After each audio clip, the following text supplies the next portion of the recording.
ผ่าน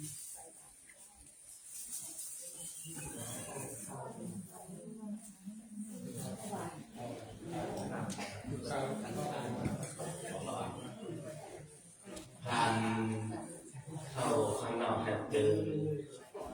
เจ้าหน้าที่เรื่องมาด้านในเลยนะครับ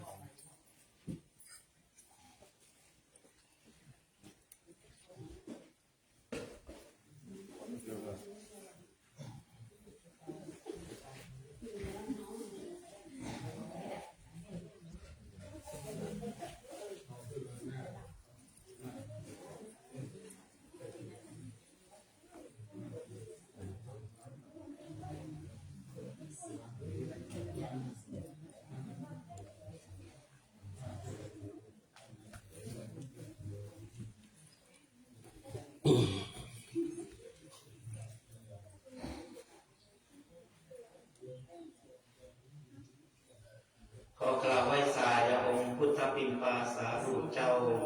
อันถาปนาปฏิฐานตั้งไว้ณโรงพระอุโบสถพระวิหารหลวงพระพุทธชินสีห์สุวรรณเจดีย์พระวิหารน้อยพระพฤหัสบดีสี่บรมธาตุศาลาบาศาลาลายไหว้สาธุแสเจ้าเพื่อแสเจ้าพัตเทพมัตเทพชุเทวฤาษีเทวดารักษายังพระบรมธาตุเจ้าดอยสุเทพรักษายังไว้บ้านดอยสุเทพหมู่ที่9กราบไหว้สาในร่มบารมีธรรมศีลธรรมกรรมฐานพระเดชพระคุณหลวงพ่อพระธรรมเสนาบดีรองเจ้าคณะภาคเขตเจ้าอาวาสวัดพระธาตุดอยสุเทพราชวรวิหารพระสงฆ์ของสามเณรทุกรูปที่เคารพเป็นอย่างยิ่งวันนี้เป็นวันพระวันธรรมสวนาทางวัดพระธาตุดอยสุเทพร่วมกับสภาบ้านดอยสุเทพทุกวันพระจะมีกิจกรรมในช่วงเช้าคือทำบุญตักบาตรช่วง5 โมงเย็นจะมีพิธีการแสดงพระธรรมเทศนาพระสงฆ์ทั้งนั้นนำประทับศีล3 รอบองค์พระสุวรรณเจดีย์พระบรมธาตุดอยสุเทพเป็นกิจวัตรทุกวันพระของวัดพระธาตุดอยสุเทพลำดับต่อจากนี้ไปเราท่านทุกคนพร้อมด้วยศิษย์วัดพระธาตุดอยสุเทพจะได้ร่วมกราบบูชาพระรัตนตรัยไหว้พระพร้อมกันณบัดนี้กราบ1กราบ2กราบ3อิมินาสักการะพุทธังอภิปูชยามิอิมินาสักการะธัมมังอภิปูชยามิอิมินาสักการะสังฆังอภิปูชยามิอรหังสัมมาสัมพุทโธภะคะวาพุทธังภะคะวันตังอภิวาเทมิกาสวากขาโตภะคะวะตาธัมโมธัมมังนัมมัสสามิกาสุปฏิปันโนภะคะวะโตสาวกสังโฆสังฆังนามามิกาลำดับต่อจากนี้ไปเราท่านทุกคนจะได้ร่วมกล่าวคำอาราธนาเบญจศีลโดยพร้อมเพรียงกันณบัดนี้มายังพันเตวิสุงรักขณทายาติสรเณนะสหปัญจศีลานิยาจามาทุติยัมปิมายังพันเตวิสุงรักขณทายาติสรเณนะสหปัญจศีลานิยาจามาตาติยัมปิมายังพันเตวิสุงรักขณทายา รเนนะสหปัญจศีลานิยาจามะนะโมตัสสะภะคะวะโตอะระหะโตสัมมาสัมพุทธัสสะนะโมตัสสะภะคะวะโตอะระหะโตสัมมาสัมพุทธัสสะนะโมตัสสะภะคะวะโตอะระหะโตสัมมาสัมพุทธัสสะนะโมตัสสะภะคะวะโตอะระหะโตสัมมาสัมพุทธัสสะนะโมตัสสะภะคะวะโตอะระหะโตสัมมาสัมพุทธัสสะนะโมตัสสะภะคะวะโตอะระหะโตสัมมาสัมพุทธัสสะพุทธังสรณังคัจฉามิ พุทธังสรณังคัจฉามิธัมมังสรณังคัจฉามิ ธัมมังสรณังคัจฉามิสังฆังสรณังคัจฉามิ สังฆังสรณังคัจฉามิ ทุติยัมปิพุทธังสรณังคัจฉามิ ทุติยัมปิพุทธังสรณังคัจฉามิ ทุติยัมปิธัมมังสรณังคัจฉามิ ทุติยัมปิธัมมังสรณังคัจฉามิ ทุติยัมปิสังฆังสรณังคัจฉามิ ทุติยัมปิสังฆังสรณังคัจฉามิ ตติยัมปิพุทธังสรณังคัจฉามิ ตติยัมปิพุทธังสรณังคัจฉามิ ตติยัมปิธัมมังสรณังคัจฉามิ ตติยัมปิธัมมังสรณังคัจฉามิ ตติยัมปิสังฆังสรณังคัจฉามิ ตติยัมปิสังฆังสรณังคัจฉามิ ปานาติปาตาเวระมณีสิกขาปะทังสมาธิยามิ ปานาติปาตาเวรมณีสิกขาปะทังสมาธิยามิ อาทินนาทานาเวระมณีสิกขาปะทังสมาธิยามิ อาทินนาชานาเวรมณีสิกขาปะทังสมาธิยามิ กาเมสุมิจฉาจาราเวระมณีสิกขาปะทังสมาธิยามิ กาเมสุมิจฉาจาราเวรมณีสิกขาปะทังสมาธิยามิ มุสาวาทาเวระมณีสิกขาปะทังสมาธิยามิ มุสาวาทาเวรมณีสิกขาปะทังสมาธิยามิ สุราเมรยะมัชฌะปมาทฐานาเวระมณีสิกขาปะทังสมาธิยามิ สุราเมรยมัชฌะปมาทฐานาเวรมณีสิกขาปะทังสมาธิยามิ อิมานิปัญจสิกขาปะทานิสีเลนะสุขติยันติ สาธุ สีเลนะโภคสัมปทา สาธุ สีเลนะ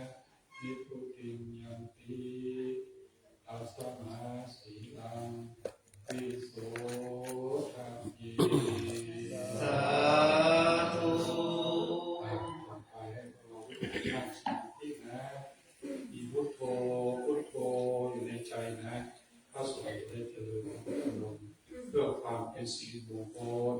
ความเจริญผาสุขของพวกเราทุกๆคนต่อไปนะทำใจให้นิ่งๆนะอย่าคิดไปภายนอกให้อยู่แต่พุทโธพุทโธครับนะโมตัสสะภะคะวะโตอะระหะโตสัมมาสัมพุทธัสสะนะโมตัสสะภะคะวะโตอะระหะโตสัมมาสัมพุทธัสสะนะโมตัสสะภะคะวะโตอะระหะโตสัมมาสัมพุทธัสสะภะคะวะอะระหังสัมมาสัมพุทโธวิชชาจารณะสัมปันโนสุขโตโลกวิทูมานุตตโลกุริสธัมมัสสารติสัตตเทวมนุษย์สานังพุทโธภะคะวะติสวากขาโตภะคะวะตาธัมโมสันติติโกอากาลิโกเอหิปัสสิโกโอปันนายิโกปัจจตังเวทิตาโพวินโยอิติสุปฏิปันโนภะคะวะโตสาวกสังโฆอุชุปฏิปันโนภะคะวะโตสาวกสังโฆยายาปฏิปันโนภะคะวะโตสาวกสังโฆสามีทิปฏิปันโนภะคะวะโตสาวกสังโฆกัจจตานิปุริสายุกานิอัตตาปุริสาปุคลาเอสาภะคะวะโตสาวกสังโฆวาหุนายโยปาหุนายโยทักขินายโยอันตานิกาลนิโยอนุตตลังปุญญกิตังโลกัสสติ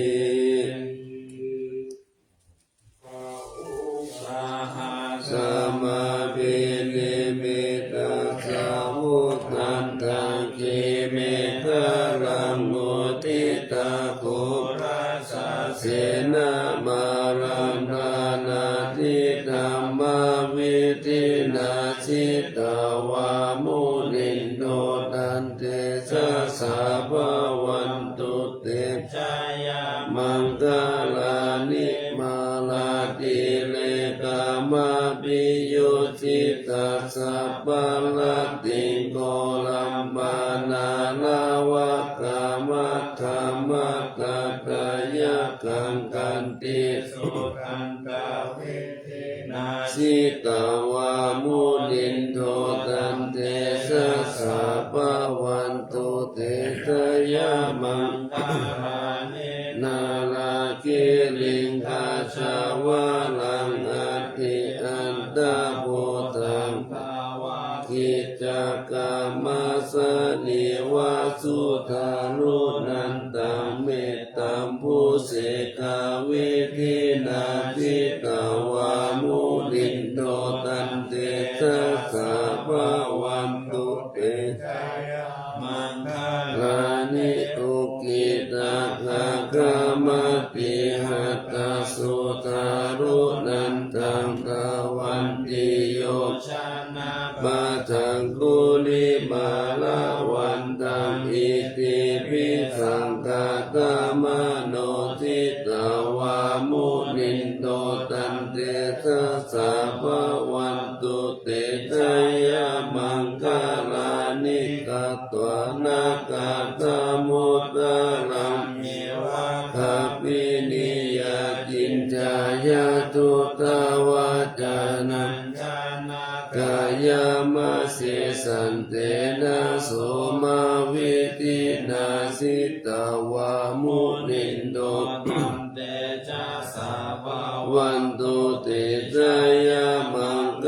ลานิสัจจวิหายามติสัจจกาวาทะเกตุวาตาปิโลปิตามานังอติอันตาปุตังปัญญาปฏิปัสสานิโตจิตตาวามุนินโตตันเตสะสะภะวันตุเตชะยามังคลานินันโตปานันทาปุจจกังเวโพธังมหิติปุเตนะเถระปุจจเขนะกะมาปายันโตอิตุปะเตสะเวเตนะชิตาวามุนินโตตันเตชะสะภะวันตุเตชะยามังคลานิตุตาหะทิติปุจจเขนะสุตตะหะธังพรัมมังเวสุติสุติมิติภะกะปิตานัญญานาคเตนะวิตินาทิตาวะโมนินโตตันเตสะสะภะวันตุเตชะยามังค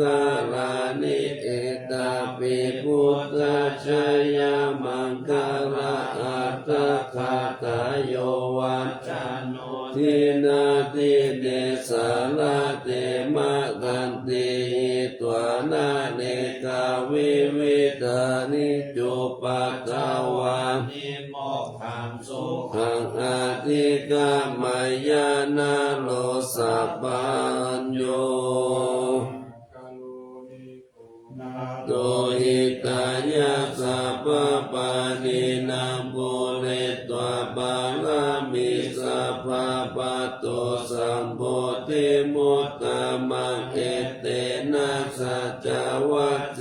นะโหตุเตชะยะมังคลังชายังโตปุติยาโมเนสักกายานังนันทิวัตตโนเอวังตาวังวิจโยโหหิตายะสุชยามังคาเรตัปปะราชิตาปัลลังเกสิเสปัตตาวิปุคาเรอภิเสเกสัพพะพุทธานังนาคาปะโตปะมุตตติสุนักตังสุมังคลังสุปะปะตังสุโหติตังสุขานุสุมุขโหโตจัสสุนิคังพระมจาริสุปะทักขินังกายกรรมังวาจากรรมังปะทักขินังปะทักขินังม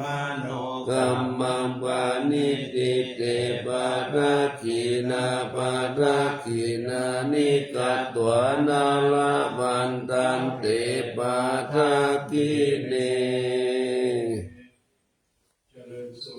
ขท่านสัทธาสาธุชนทั้งหลายวันนี้เป็นวันพระวันธรรมสวนาเดือนเจ็ดเหลือขึ้นแปดค่ำเนี่ยเดือนเจ็ดแล้วนะเดือนเจ็ดหนึ่งแล้วเดือนเจ็ดก็คือเดือนที่เราสงกรานต์เดือนสงกรานต์เป็นเดือนสำคัญสำหรับทุกคนเลยเรียกว่าเป็นวันเฉลิมฉลองยิ่งใหญ่เป็นวันใส่เสื้อใหม่ใส่ผ้าใหม่ใส่ของใหม่ประดับเนื้อประดับตัวแล้วก็เพียงครอบเพียงครัวลดน้ำดำหัวอันนี้เป็นประเพณี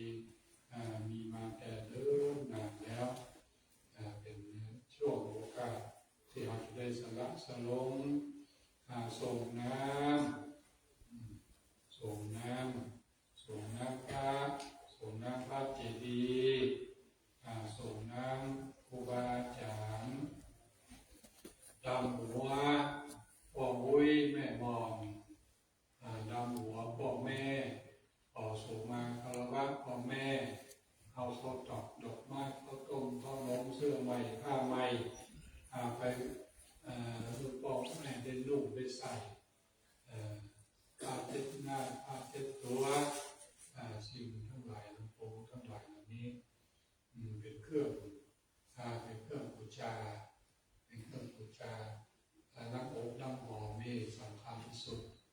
แล้วก็สิ่งนี้แหละที่มันจะเข้าซึมเรียกว่าเข้าความเข้าไปในรู้สึกถึงคนในจิตในใจโอ้เป็นพ่อวุ้ยแม่ป้าเป็นพ่อมอนแม่มอนเป็นผู้ที่มีอุปการะคุณต่อเราก็เป็นจะประทับใจได้น้ำอกน้ำหอมมีข้าวน้ำมีข้าวมีน้ำมีผลไม้กล้าไม้สิ่งของต่างๆแล้วตอนนี้หน้านี้ก็เป็นหน้าที่ผลไม้ซุปหอมม่วงซุปมะพร้าวซุปทุกสิ่งทุกอย่างมันพร้อมหมดแล้วนั่นแหละอันนี้เป็นประเพณีแล้วก็เป็นช่วงที่ว่างการว่างงาน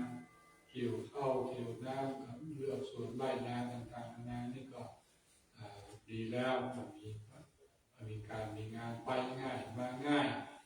เช่นในสมัยตะก่อนนี้มันไปด้วยเท้าเดินไปด้วยเท้าเพราะว่าบ้านเมืองมันยังเป็นป่าเอามีถนนสร้างเพื่อการไปการมาก็ไปได้ไม่ได้เพราะว่า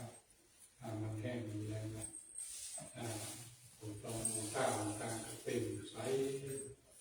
การไปการมาก็สะดวกแต่เช่นปัจจุบันนี้ก็มันลำบากแล้วจะไปชนะไปที่ไหนมาที่ไหนไปได้สวยๆที่นะ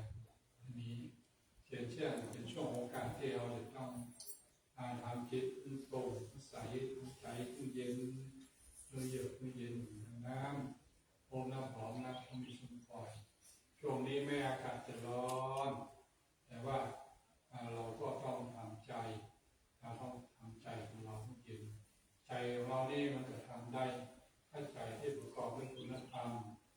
ใจที่ประกอบด้วยคุณธรรมที่พระพุทธเจ้าทางไว้ได้แก่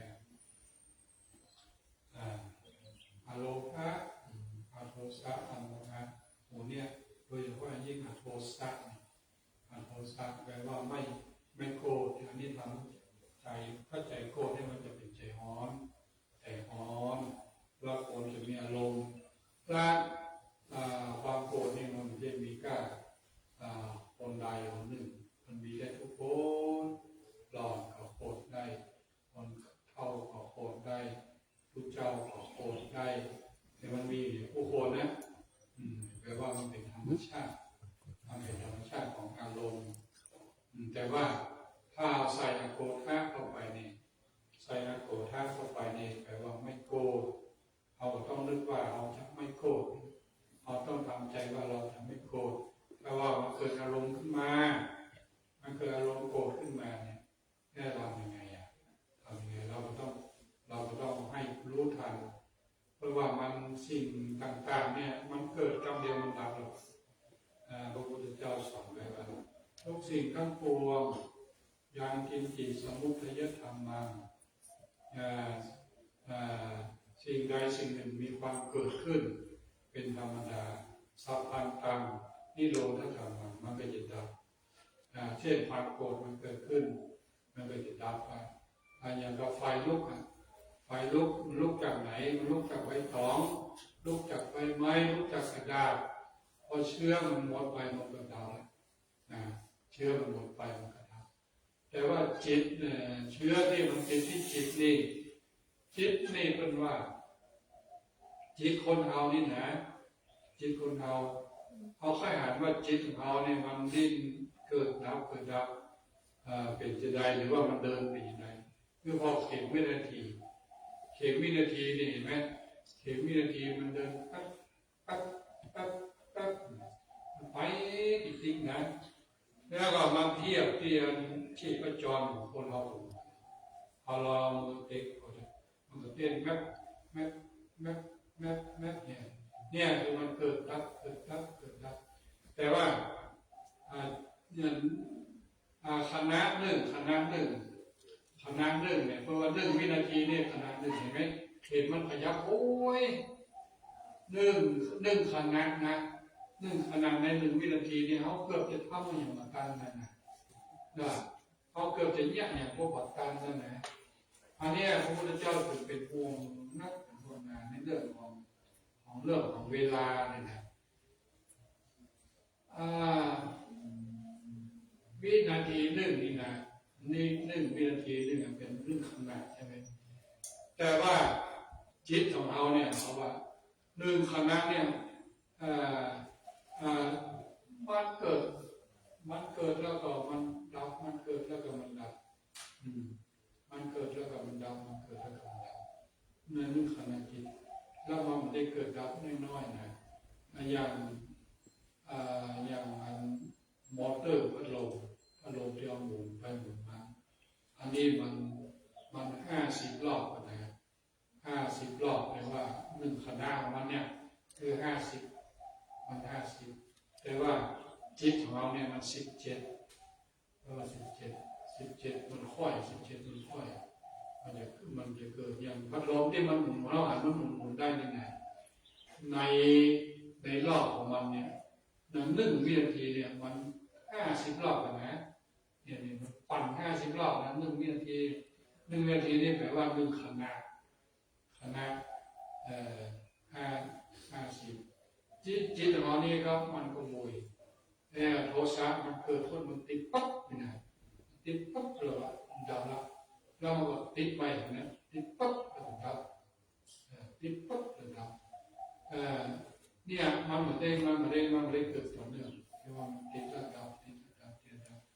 อันนี้ถ้าว่า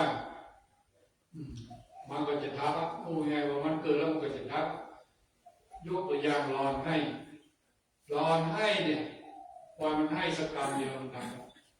พ่อแม่จะจุกจะให้คำเดียวดังแล้วมูเฮาก็เหมือนกันนะมูเฮาเหมือนกันเวลาเสียใจยังขึ้นมานะเกิดทำเสียอกเสียใจยังขึ้นมาน้ำตาย้อยซึ้งเนี่ยแต่ว่ามันสักคำหนึ่งดับนี่คือดับอันนี้คือดับทุกสิ่งทุกอย่างพระพุทธเจ้าตรัสว่าทุกสิ่งทุกอย่างมันเกิดขึ้นแล้วมันก็ดับเกิดขึ้นแล้วมันก็ดับโลภะเกิดขึ้นแล้วมันก็ดับโทสะเกิดขึ้นแล้วมันก็ดับเราจะจะมีความรู้สึกว่าวันหนึ่งเนี่ยเวลาเรารู้สึกว่าเราโกรธใครสักคนหนึ่งบังเอิญไปกับที่ห้องกันนะยิ้มด้วยกันนะทักทายกันนะทีแรกตอนที่เกิดทีแรกตอนที่มีนั่นบอกว่าโอ้ขจาใช่ไหมน่าทำกันไม่เสร็จแต่ว่าพอไปสักกรรมสักบุญสักเมื่อเนี่ยเดี๋ยวเกียรติกันไปแล้วสักเตื้อพอกินแดงนะโอ้กินแดงได้เกียรติได้กินแดงได้โคตรกินแดงได้ว่าเห็นไหมมันรู้สึกตัวขึ้นมาแล้วมันจะรู้สึกตัวขึ้นมานี่คือธรรมชาติรู้เสมอว่ามันจะเป็นอย่างมันจะไม่ใช่มีเป็นแล้วเป็นเลยนะมีสิ่งใดที่ว่าเป็นแล้วเป็นเลยแก่แล้วแก่เลยสุขแล้วสุขเลยแบบนี้ทุกข์แล้วทุกข์เลยแบบนี้มันเปลี่ยนไปเป็นระยะเป็นไปตามเหตุและปัจจัยพระพุทธเจ้าสอนเราทำเนี่ยแล้วเราจำว่ามันเป็นไปตามเหตุและปัจจัยตามเหตุและปัจจัยคือเป็นไงมันเป็นอย่างนั้นมันถึงเป็นอย่างนั้นเขาเกิดมาแล้วเป็นใหญ่มันก็เป็นอย่างนั้นใหญ่แล้วเขาก็เท่าทำไมเขาเท่ามันก็เป็นอย่างนั้นนะคนเท่าป่วยแล้วก็ตายทำไมคนเท่าถึงตายก็เป็นอย่างนั้นจะรู้ว่าตายได้ไงแต่วันขึ้นมันเจ้าตกนะครับทำไมมันถึงตกนะครับร้อนนั่นเรียนเราถามนั่นเรียนเราก็มันก็เป็นอย่างนั้นขึ้นแล้วมันก็ลงขึ้นแล้วมันก็ลงนะอันนี้จำไว้นะดังนั้นทุกสิ่งทุกอย่างพระพุทธเจ้าตรัสแล้วว่ามันเป็นอนิจจังมันเป็นทุกขังและมันเป็นอนัตตามันเป็นอนิจจังคือมันเที่ยงมันเป็นทุกขังมันแปรเปลี่ยนไปตลอด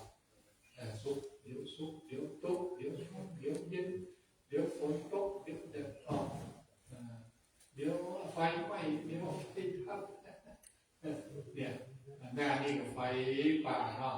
ไม่ลบความกลุ่มบ้านกลุ่มเมืองอันนี้สัมพันธ์นี่อันตรายนี่เป็นเรื่องเป็นอันตรายบัวเฮาใหญ่มาแล้วไปจะไปเอาป่าเนอะสอนลูกสอนหลานด้วยว่าเข้าป่าเข้าทุ่งจะไปเผาถ้าเผาแล้วเนี่ยมันออกไปไหนแบบเนี่ยหายใจเข้าเอาควันนั่นน่ะหายใจเข้าเอาควันเข้ามาในปอดในเนื้อในตัวในเลือดในนี่ต่อไปเอาในเลือดในตัวเขามันก็ไฟจะลุกนะเนี่ยมันจะลุกเป็นไฟ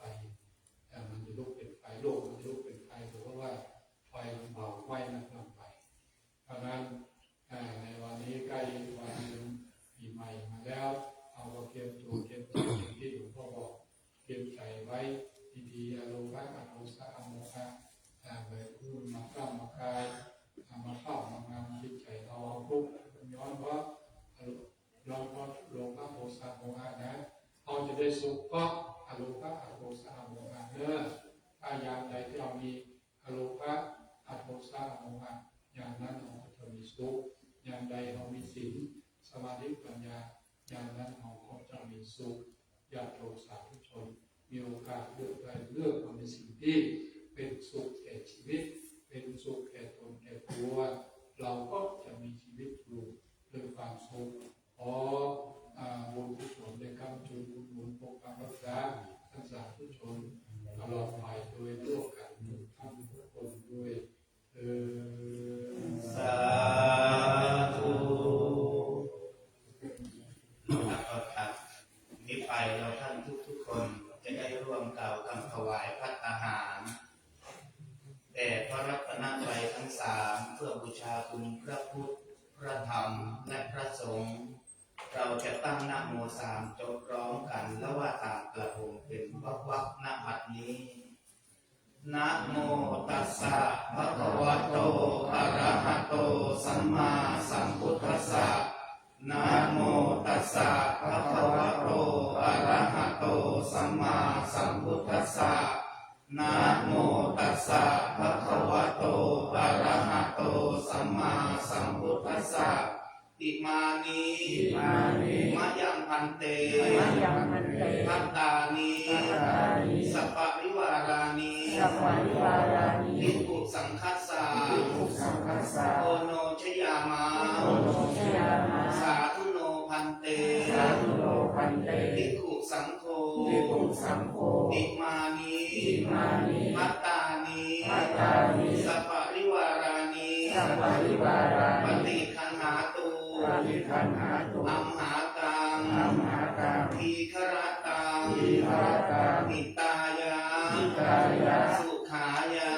ข้าแด่พระสงฆ์ผู้เจริญขอพระสงฆ์จงรับและรับทราบข้าพเจ้าทั้งหลายขอน้อมถวายภัตตาหารแด่พระรัตนตรัยทั้งสามผู้ประเสริฐของพระรัตนตรัยทั้งสามผู้ประเสริฐจงรับซึ่งภัตตาหารพร้อมทั้งของบริวารทั้งหลายเหล่านี้ของข้าพเจ้าทั้งหลายเพื่อประโยชน์เพื่อความสุขเพื่อความเจริญรุ่งเรืองแต่ข้าพเจ้าทั้งหลายด้วยแต่ปิยชนทั้งหลายมีมารดาบิดาเป็นต้นด้วยแต่สรรพสัตว์ทั้งหลายด้วยแต่เทวบุตรเทวดาด้วยตลอดกาลนานเถิด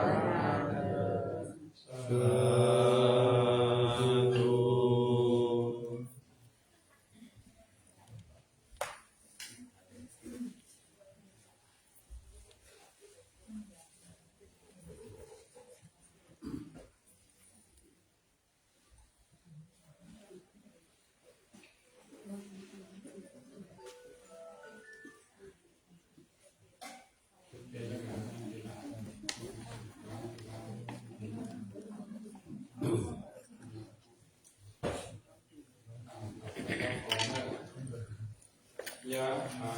วาริวหาปุราปาริปุเรนติสาคาริวะวิวัติโตทินังเบตานังมิปัสสะปฏิวิจิตังปฏิตังตุมหังคิปะเมวะสมิจฉโตสัพเพปุเรนตุสังกปาจันโทปนัสโสยะถาวานิโชติระโสยะถาสัพเพ ทิโยวิวัชชันตุสัพพะโลกวินาศสันตุมาเตภวันวันตารายโยสุขีทีพายุโกภวะอภิวาทานาสิริสานิจังวุฒาปัจจายิโนจัตตารโอธรรมวัฏันติอายุวันโนสุขังภะลัง วะตุสัพพะ มังคลังรักขันตุสัพพะเทวตาสัพพะพุทธานุภาเวนัสสัทธาโสติภาวันตุเตภาวะตุสัพพะมังคลังรักขันตุสัพพะเทวตาสัพพะธัมมานุภาเวนัสสัทธาโสติภาวันตุเตภาวะตุสัพพะมังคลังรักขันตุสัพพะเทวตาสัพพะสังฆานุภาเวนัสสัทธาโสติภาวันตุเต สาธุ ก้าวเข้าไปเป็นเมตตาสัพเพสัตตา สัพเพสัตตา ทั้งหลาย สัตว์ทั้งหลาย ที่เป็นเพื่อนทุกข์ ที่เป็นเพื่อนทุกข์ เกิดแก่เจ็บตาย เกิดแก่เจ็บตาย ด้วยกรรมทั้งหมดทั้งสิ้น ด้วยกันทั้งหมดทั้งสิ้น ณเวลาโหตุ หากเวลาของตู จงเป็นสุขเป็นสุขเถิด จงเป็นสุขเป็นสุขเถิด อย่าได้มีเวร อย่าได้มีเวร ซึ่งกันและกันเลย ซึ่งกันและกันเลย อัพพยาประชาโหตุ อัพยาประชาของตู จงเป็นสุขเป็นสุขเถิด จงเป็นสุขเป็นสุขเถิด อย่าได้มีความพยาบาท อย่าได้มีความพยาบาท เบียดเบียนซึ่งกันและกันเลย เบียดเบียนซึ่งกันและกันเลย อามิคาโหตุ หากมีค่าของตู จงเป็นสุขเป็นสุขเถิด จงเป็นสุขเป็นสุขเถิด อย่าได้มีความทุกข์กาย อย่าได้มีความทุกข์กาย ทุกข์ใจเลย ทุกข์ใจเลย สุขีอัตตานัง สุขีอาการนัง ปริหารันตุ ปริหารันตุ จงมีความสุขกาย จงมีความสุขกาย สุขใจ สุขใจ รักษาตัว รักษาตน ไม่พ้นจากทุกข์ภัย ให้พ้นจากทุกข์ภัย ทั้งหมดทั้งสิ้นเถิด ทั้งหมดทั้งสิ้นเถิด อาหังสุขิโตโหมิ อาหังสุขิโตโหมิ นิทุกโขโหมิ นิทุกโขโหมิ อาเวโลโหมิ อาเวโรโหมิ อาโลโกโหมิ อาโรโคโหมิ สุขีอัตตานัง สุขีอัตตานัง ปริหารามิ ปริหารามิ ขอให้ตัวของเราเอง ขอให้ตัวของเราเอง จงมีความสุข จงมีความสุข ปราศจากทุกข์ ปราศจากทุกข์ ไม่มีภัย ไม่มีภัย ไม่มีเวร ไม่มีเวร ไม่มีโรค ไม่มีโรค อยู่เป็นสุข อยู่เป็นสุข ทุกเมื่อเธอ อิตังตานาธัมมังนิพพานาปัจจยโยโหตุโนนิจจังอิตังศีลธัมมังนิพพานาปัจจยโยโหตุโนนิจจังอิตังภาวนาธัมมังนิพพานา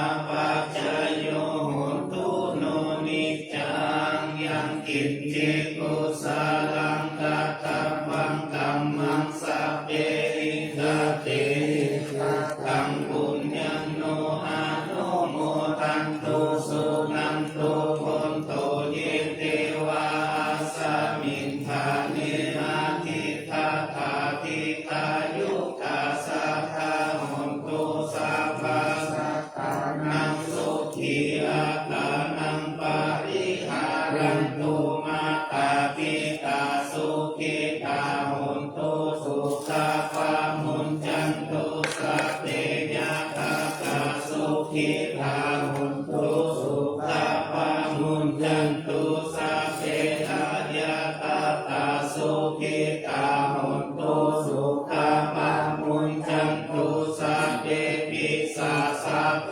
ยัคฆาสัพเพเปตาสุขิตาหนตุสุขัพพะมุญจันตุสัพเพนัคขตาสุขิตาหนตุสุขัพพะมุญจันตุสัพเพเทวาสุขิตาหนตุสุขัพพะมุญจันตุสัพเพอาจาริโยปัจจายสุขิตาหนตุสุขัพพะมุญจันตุสัพพะสัมปะเท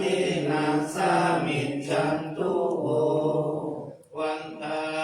มิพุทธังสัพพังเมโตสังฆามาคาเมพันเตวันตามิธัมมังสัพพังเมโตสังฆามาคาเมพันเตวันตามิสังฆังสัพพังเมโตสังฆามาคาเมพันเตวันตามิโตโลอุปัชฌายาจาริเยสัพพังเมโตสังฆามาคาเมพันเตวันตามิธัมมาทานังสัพพังเมโตสังฆามาทาเมพันเตวันตามิอาราเมภัตตาสีมายังสัพพังเมโตสังฆามาทาเมพันเตวันตามิเจติยังสัพพังสัพพะทานิสุปฏิทิตาสาริราคาตุมหาโพธิงพุทธารูปังสักการังสักขานาคาโลเกเทวะโลเกพรหมโลเกชัมพุทิเปรังกาทิเปสาริราคาตุโยเกสัทธาตุโยอะระหันตาธาตุโยเอติยังมันตาพุทิงจตุราสิทธิสาหัสเสธรรมคันเทสัพเพสัมภาราเจติยังอาหังวันทานิสัพพะสุกราบหนึ่งกราบสองกราบสาม หน้าเป็นตา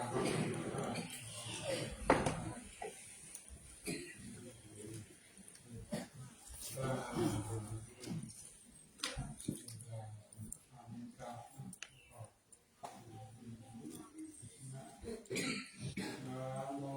ตัสสะ ภะคะวะโตอะระหะโตสัมมาสัมพุทธัสสะนะโมตัสสะภะคะวะโตอะระหะโตสัมมาสัมพุทธ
กิจจามยังอะหุกิจจามยังอะหุตระนิยาอะหุตระนิยาก็เติมถึงว่านึกวันที่12ที่กระทงก็เป็นวันเดือนเป็นเลยเป็นวันก่อตั้งนครพิงค์เชียงใหม่ของเราช่วงเช้าหลังจากใส่บาตรเสร็จแล้วเราก็จะมีพิธีเจริญพุทธมนต์ได้มีพิธีเจริญพุทธมนต์แล้วก็ช่วงค่ำช่วงแรงจะมีการรดน้ำดำหัวพยานลายที่ชมอยู่มีเตรียมน้ำต้องมีสุกปล่อยมามีข้าวหุงข้าวต้มอยู่เอามาสู่มาชูพ่อปัญญาเอามาถวายพ่อปัญญาเสร็จเรียบร้อยแล้วเราปิดห้องแอบมันวางตามมาแล้วพ่อปัญญามาเกณฑ์พ่อปัญญาเนอะเสร็จแล้วขอเป็นประโยชน์เด้อนะอันที่12นี่นะ12เป็นวันก่อตั้งเราเชียงใหม่เราเนี่ยพ่อพยายามมาลาเป็นลูกยังไงขึ้นมาแต่งบ้านแต่งเมืองที่เชียงใหม่เดี๋ยวนี้ตัวมาหลายคนเชียงรายตัวมาหลายคน